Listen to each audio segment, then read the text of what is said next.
Israel and Hamas agree to a 4-day truce.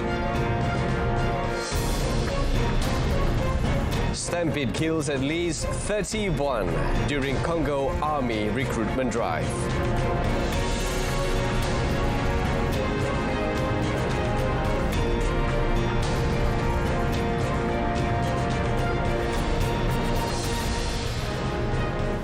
Good afternoon and Salam Malaysia Madani. This is World Today. I'm Brendan Lepal.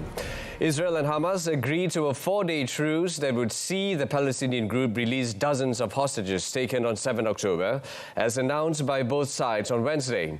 Israeli Prime Minister Benjamin Netanyahu's cabinet approved the accord after a near all-night meeting in which he told reticent ministers this was a difficult decision, but was a right decision.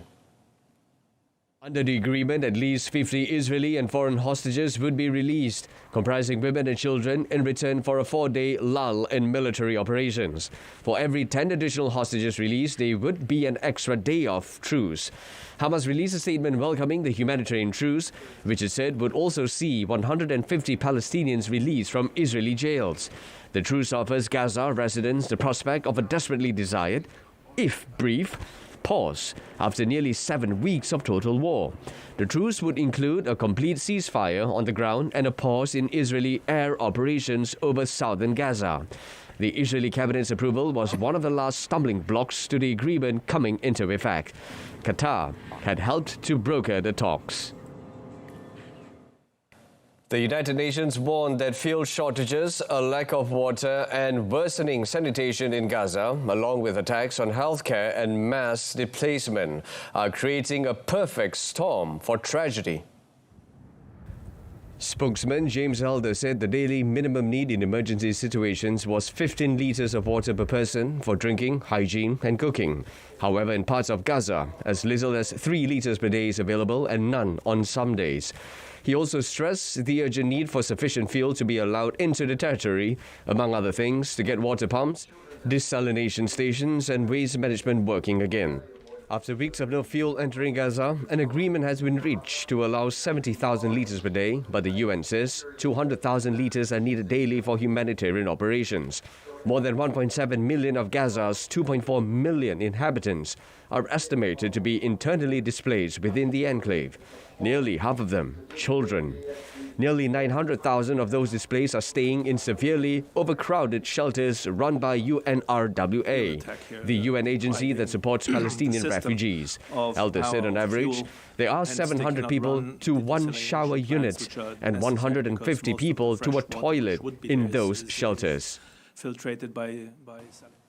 Russian President Vladimir Putin has called for a political solution to the Israeli-Palestinian conflict. He said regional states and members of the BRICS group of countries could be involved in efforts to reach such a settlement. In televised comments to a virtual BRICS summit, Putin once again blamed the West Asia crisis on the failure of United States diplomacy in the region.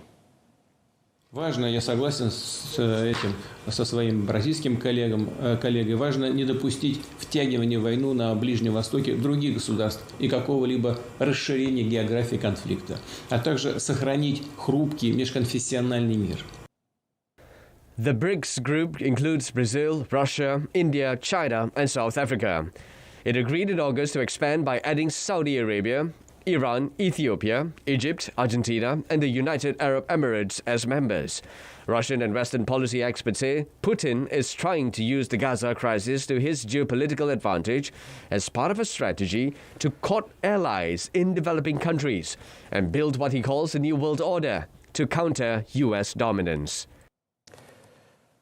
Ukrainian President Volodymyr Zelensky said that he hoped European Union leaders would agree to open membership talks with Kyiv when they next meet at a summit in December.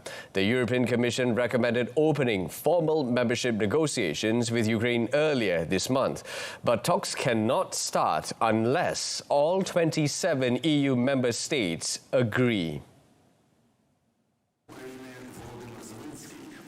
Enlargement will be on the agenda when European leaders next meet on 14 and 15 December in Brussels. Zelensky said he believes that the EU will be ready to do its part so that by the end of the year in December, the results will be a political decision to start accession negotiations.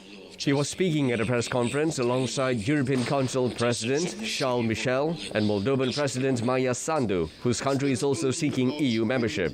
Kyiv received EU candidacy status several months after Russia invaded last year, but analysts have warned it faces a long and difficult path to membership. While the Commission has officially green-lighted Ukraine's membership bid, it has asked Ukraine to carry out further reforms, including tackling corruption, before its application can process. Meanwhile, Germany unveiled another large military aid package for Ukraine during an unannounced visit to Kyiv by the defense minister. European Union leader Charles Michel and Moldovan leader Maia Sandu were also in the capital, Kyiv, becoming the latest officials to throw their political clout behind Ukraine during surprise trips.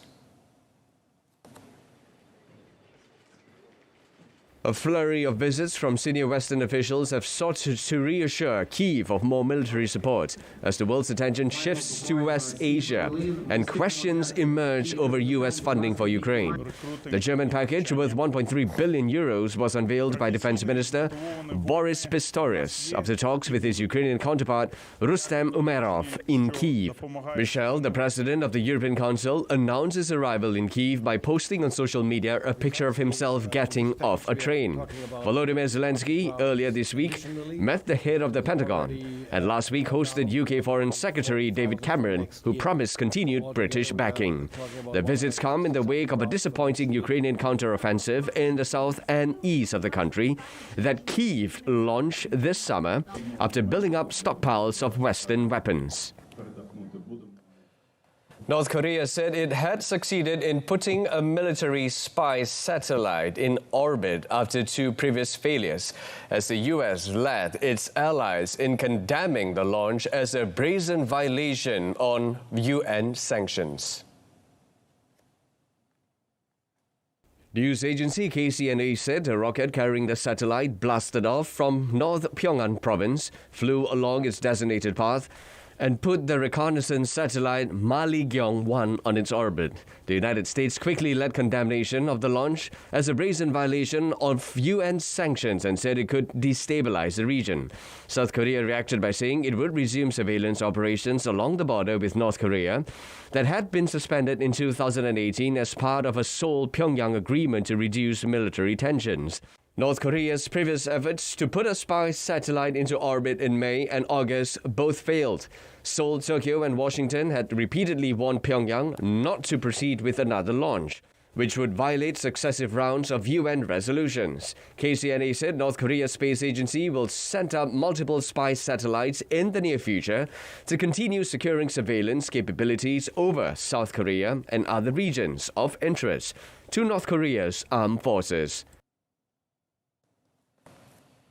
South Korean President Yoon Suk-yeol told lawmakers in Britain's parliament that relations between the two nations will be reborn as he began the pomp-filled three-day state visit. Yoon highlighted the intertwined history of the two nations before looking forward to deepening ties by signing an agreement on a number of topics known as the Downing Street Accord and opening negotiations on a beefed-up trade deal.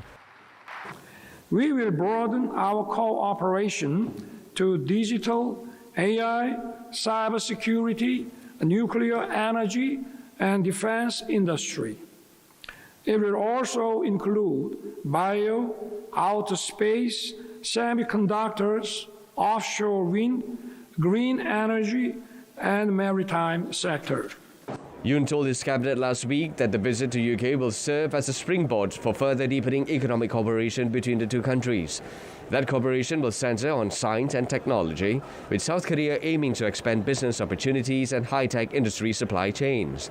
The UK government is also keen to strike new deals with countries around the world following its departure from the European Union, particularly with fast-growing economies in the Indo-Pacific region.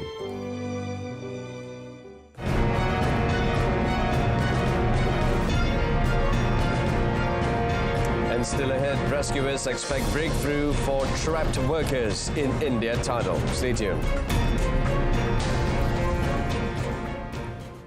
A desperate crush to get through a stadium gate for an army recruiting event saw at least 31 people trampled to death in the capital of the Republic of Congo.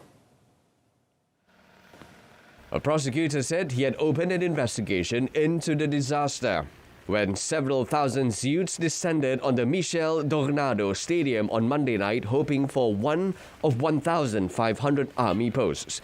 Security officials said the fatalities occurred as people tried to push through one gate. They said some tried to force the gate open while others tried to jump over a wall into the stadium. The government revised down the toll of 37 dead to 31, but officials said many of the 145 injured were in serious condition. The army said in a statement read on national television that the recruiting drive had been indefinitely suspended. The Republic of Congo is an impoverished country of about 5 million people, despite its rich oil and gas reserves. According to the World Bank, youth unemployment is about 42%. The Republic of Congo has witnessed similar disasters. 7 people died in a stampede at a music festival in Brazzaville in 2011, and at least 150 people were trampled to death in the capital in 1994, when worshippers crammed into a church to avoid a storm. Rescuers at the collapsed tunnel site in Uttarakhand, India, express optimism for another breakthrough as efforts continue to free the 41 men trapped since the road tunnel collapsed on 12 November. The workers were seen alive on camera on Tuesday for the first time, looking exhausted and anxious as rescuers attempted to create new passageways to free them. Still wearing their helmets, the man could be seen peering at the endoscopic camera sent by rescuers down a thin pipe through which air, food and water are being sent. Before the camera was introduced, rescuers had been communicating with the workers using radios. Engineers had been trying to horizontally drive a steel pipe just wide enough to fit the increasingly desperate men through at least 57 meters of earth and rock. Rescue teams are also preparing 2 new approaches to reach the men. One involves drilling a vertical shaft down from the forested hill above, forcing rescuers to cut an entirely new track to the hilltop for the heavy equipment needed. Officials estimated the proposed vertical shaft would need to be 89 meters deep, a potentially complex dig above the man in an area that has already suffered a collapse. The other is to approach from the far side of the road tunnel, a much longer route estimated to be around 480 meters. Argentina's stock market reacted with optimism to the resounding election win by Libertarian Javier Milei, despite the country being gripped by uncertainty over the possible changes the self-described anarcho-capitalist will bring. Milei, a 53-year-old economist who has vowed to scrap multiple government departments, trounced Argentina's long-dominant Peronist coalition as voters punished the government for decades of economic decline. Latin America's third biggest economy is creaking under annual inflation of 143%. Monday, the day after the election, was a public holiday in Argentina, delaying the market reaction. But immediately on Tuesday, the stock market opened up 20% before easing off to gains of about 14%. Argentina's peso is strictly controlled, and the informal blue dollar exchange rate, seen as a barometer of panic in the country, reacted with moderation, rising slightly to 1,050 pesos to the dollar. Milei has vowed to ditch the peso for the US dollar and shut down the central bank in a bid to halt inflation. During his campaign, he said he would slash state spending and ditched about 10 government ministries, among other controversial proposals. However, he later toned down some of his rhetoric, leaving great uncertainty over his actual plans. Dozens of supporters of Madagascar's president, Andry Rajoelina, queued to collect their party cards, believing it entitled them to cash, days after a presidential election boycotted by most opposition candidates. Rajulina's party has denied allegations it has promised money in exchange for votes ahead of last week's disputed elections where the president was seeking another term. But since the beginning of the week, many in what is one of the world's poorest countries have lined up outside the president's party offices in Antananarivo seeking a payout. Rajulina is leading the presidential race with a preliminary tally giving him more than 60% of the vote, a share that would secure him re-election without a runoff, according to the Electoral Commission.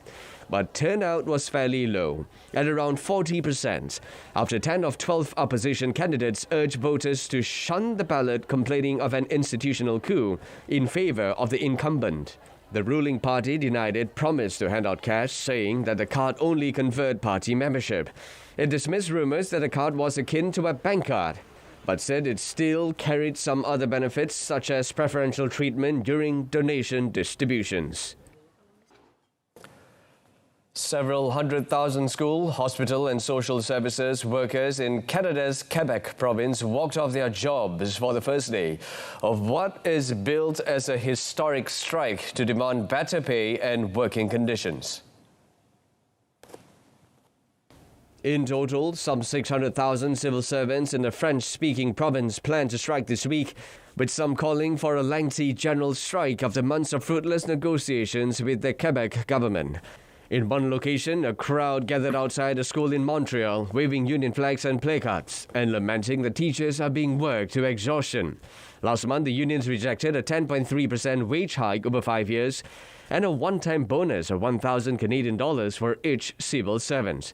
The Quebec government said it considered the offer to be in line with inflation forecasts, but the union said it was insulting and did not come close to increased costs of living, and in fact would end up making workers poorer. For the next 3 days, 420,000 civil servants represented by a coalition of major unions will be off the job. They will be joined on Thursday by 66,000 teachers from the Autonomous Education Federation. Some 80,000 nurses and other health professionals are also planning to walk off the job on Thursday and Friday. Binance chief executive Changpeng Zhao pleaded guilty to United States money laundering charges in a deal that will see the cryptocurrency exchange he founded pay over $4 billion in penalties. Attorney General Merrick Garland said Binance became the world's largest cryptocurrency exchange in part because of the crimes it committed, and now it is paying one of the largest corporate penalties in U.S. history.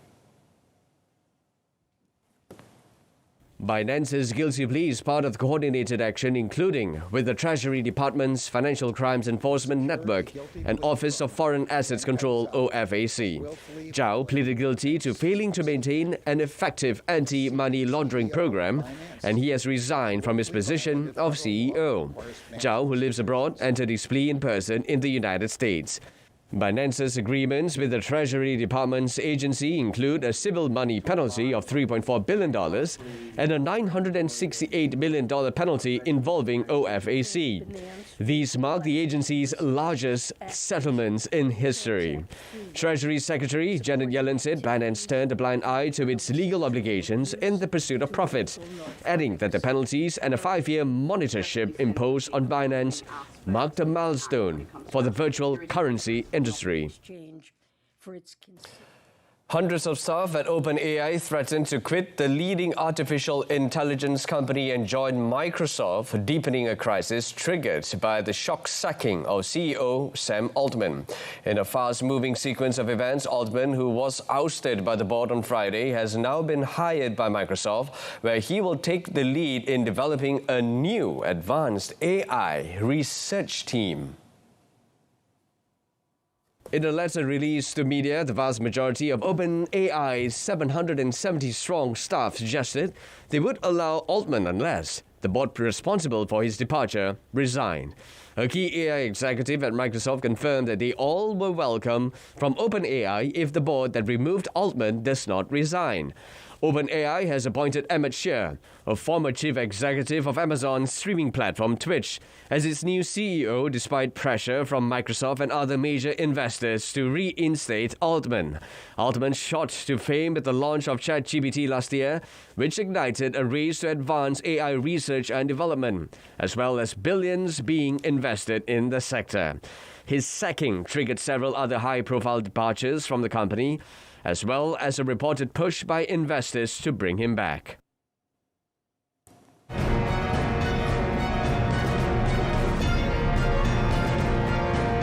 And in sports, Darren the hero in vital Malaysia victory against Taiwan. Stay with us. Malaysia defeated Taiwan 1-0 in their second Group D match in the second round of the 2026 World Cup 2027 Asian Cup qualifiers at the Taipei Municipal Stadium last night. An uneven pitch did not help the quality of play, but both teams did their best to settle into their own rhythm in the first half, with winger Muhammad Faisal Abdul Halim wasting a great opportunity to score in the 43rd minute when his attempt hit the post. The stalemate continued into the second half until Kim Panggon made his substitutions with around half an hour remaining in the match, bringing in Darren Lock and changing Muhammad Afiq Faisal for Endrick dos Santos in an effort to shake things up. Panggon's move paid off when an unmarked Darren pounced on a shoddy deflection from Taiwan's goalkeeper Pan Wen-chie to tuck in the much-awaited goal. With only 18 minutes left, Taiwan pulled up all the stops, desperate for an equalizer, but the Harimau Malaya squad's defense was disciplined as they staved off repeated assaults on their goal till the end of the match. The victory is Malaysia's first away in Taipei after losing their last 3 matches there in a streak that began in 2000. Malaysia is now on top of Group D with 6 points, while Taiwan is last without a single point. In European football, Wales will have to take their chances in the playoffs for Euro 2024 after the country's automatic qualifying hopes were dashed following a 1-1 draw with Turkey in their final Group D match.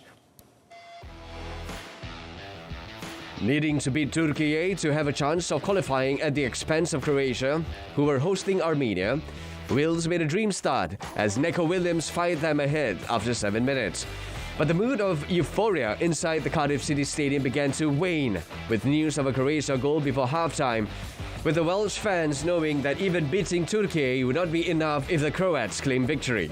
Hope then ebbed further away when Yusuf Yazici equalised for Turkey from the penalty spot after 70 minutes. Wales, whose 1-1 draw away to Armenia at the weekend, took their fate out of their own hands. Did have the ball in the net late on, but Brendan Johnson's effort was ruled out for offside. It was immaterial in the end, however, as Croatia held on for a 1-0 win over Armenia to reach next year's finals. While Turkey were already assured of their place in the Germany showpiece, the point made sure they topped the group with 17 points, to Croatia's 16, with Wales on 12. Elsewhere, Ante Budime's second international goal was enough for Croatia to book their place at the Euro 2024 finals in Germany following a 1-0 victory over Armenia in Zagreb, thus securing her top 2 finish in qualification Group D. Croatia camped in the Armenia half without creating clear-cut chances until Budimir's headed goal 2 minutes before half-time. Borna Sosa's cross from the left was perfect for the forward to get ahead of his marker and score from 6 yards out. Luka Modric was superb for the home side as he belied his 38 years and pulled the strings in midfield, allowing them to control the tempo in the second half and create several other scoring chances that were spurned. It is a 6th successive qualification for the continental finals for Croatia, and their 7th overall, having finished 2nd and 3rd at the last 2 World Cup finals, but never gone beyond the quarter-finals at the Euros. In another match, Greece came from a goal down to hold France to a 2-2 draw in their final Euro 2024 qualifier in Group B, denying Didier Deschamps' side a perfect record in their qualifying campaign. Olivier Giroud teed up Randal Kolomuani for the opener just before halftime, before Greece levelled in the 56th minute through midfielder Anastasios Bakasetas, and Fotis Ioannidis gave the hosts the lead 5 minutes later. Youssouf Fofana equalised for France with a powerful shot from distance in the 74th minute, while Kingsley Coman thought he had grabbed a winner, but VAR showed his effort did not fully cross the goal line. The match had nothing at stake for either side after France, who finished with 7 wins and a draw. And the Netherlands had claimed the top 2 spots to qualify for the finals, and third place Greece had secured a place in the playoffs. And still on football, Newcastle United will be allowed to loan players from sides controlled by their Saudi owners in the January transfer window after a vote on a temporary ban on related party loans did not get enough support from Premier League clubs. 13 Premier League clubs voted in favour of the temporary ban on loan moves between teams under the same ownership at a shareholders' meeting, falling 1 vote short of the number needed for it to be introduced. The vote means that Newcastle, who in October 2021 were acquired by a group led by Saudi Arabia's Public Investment Fund, PIF, will be permitted to loan players from other clubs also owned by the fund. PIF owns majority stakes in the Pro League's Big 4 clubs, Al-Ittihad, Al-Ahli, Al-Nassr and Al-Hilal, who signed players including Karim Benzema, Sadio Mane, Ruben Neves and Neymar in the last transfer window. Newcastle have been linked with a loan swooped for midfielder Neves, who currently plays for Saudi club Al-Hilal. Neves would fill the void in Newcastle's team, left by Sandro Tonali following the Italians' 10th-month ban for breaking rules on gambling. And moving on, the United Nations General Assembly called for the observance of a traditional Olympic truce during next year's Paris Summer Games as Russia again condemned what it called political interference in sports. Please lock the machine. The resolution adopted with 118 votes in favour to none against urges member states to observe the Olympic truce individually and collectively from 7 days before the start of the Games next summer until 7 days after the Paralympic Games have concluded. Russia and Syria abstained from the vote. The resolution also calls for cooperation to collectively implement the values of the Olympic truce around the world. In this fragile world, this Olympic truce resolution is more relevant than ever. In these difficult times, this resolution is our opportunity to send an unequivocal signal to the world. Yes, we can come together, even in times of wars and crises. Inspired by the ancient Greek tradition of ekecheiria, which required the cessation of all hostilities during the ancient Olympic Games. The truce was reintroduced by the UN in 1993. Olympic truce resolutions had been adopted by consensus every 2 years before the Winter and Summer Games. But Russia called for a vote this year, saying the text should have included references to equal depoliticized access to sports competitions. And that wraps up World Today. In our top story, Israel and Hamas agreed to a 4-day truce. Tune in to Malaysia Tonight, coming up at 8:30 p.m. on TV1 and saluran Berita RTM. From the river to the sea, Palestine will be free.